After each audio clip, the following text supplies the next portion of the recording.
love playing her. I mean, I think she is, especially now in the 5th season, so many more layers of her coming out. Like, I love how ambitious she is and her intellectual prowess, and then of course she's really become a fashion icon, so I love borrowing from her closet as well. Yeah, the wardrobe designer Jolie Andriata and I work very closely together because I think, you know, it's an emotional choice clothing as well. So you'll see through the range of the seasons when Rachel is falling in love, I wear more blush tones, I wear things that sort of reflect how she's feeling, or when she was sadder or crying all the time, it's a lot more gray or black, right? So I think that's a big part of it, but also I know my body and I know what I'm comfortable in and what fits well. So that's, I mean, having that relationship with our costumer is valuable because we can really tailor it to what makes sense for me and Rachel at the same time. She's so polished. She is. And it's so tailored. And I certainly love pencil skirts now. I never knew that was going to be my thing.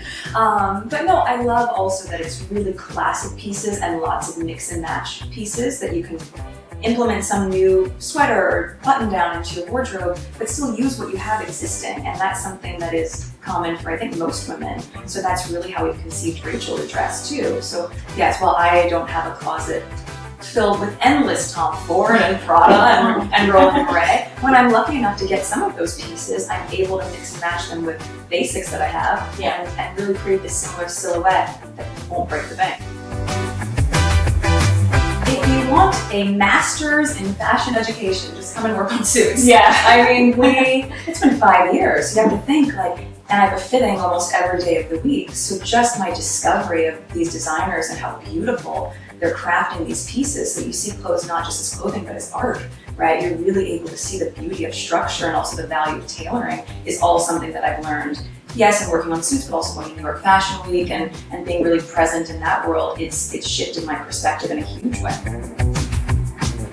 What was really the most exciting thing for me about it, truth be told, is as we're talking about with Rachel's wardrobe, and when we come up on the street, I'm like, oh my God, I love that blouse, where was it from? I love that skirt. And then you tell them the truth, and it's sort of disheartening because it's not attainable. It's not attainable for a paralegal, no less, to have that kind of wardrobe on a Tuesday afternoon. So for a normal woman, myself included, that is not realistic shopping. So to be able to be behind a brand that's crafting pieces that I absolutely love, like this is all Reitman's, you know, but pieces that you love that aren't going to break the bank feels really cool to me because it's more connected with the fan base that I've had that have been so supportive, and I love being able to shorten that gap a little bit.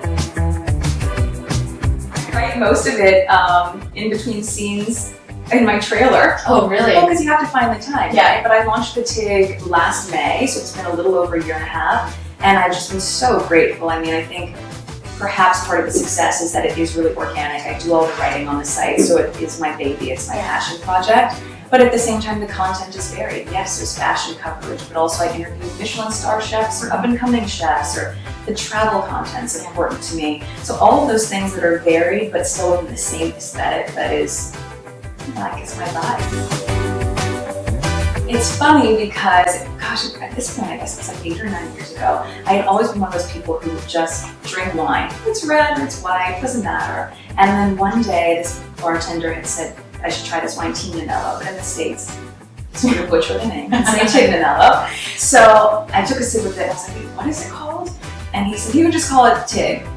And it was my first understanding of the nuance of wine, of the body and the structure and the legs, and how it could be so special. It was such a breakthrough aha moment. And so for me, that became my personal nickname for moments of getting it, the TIG, right? Like going to Fashion Week and seeing clothes and realizing, oh, this is how I can wear something. How exciting and special, what a TIG moment.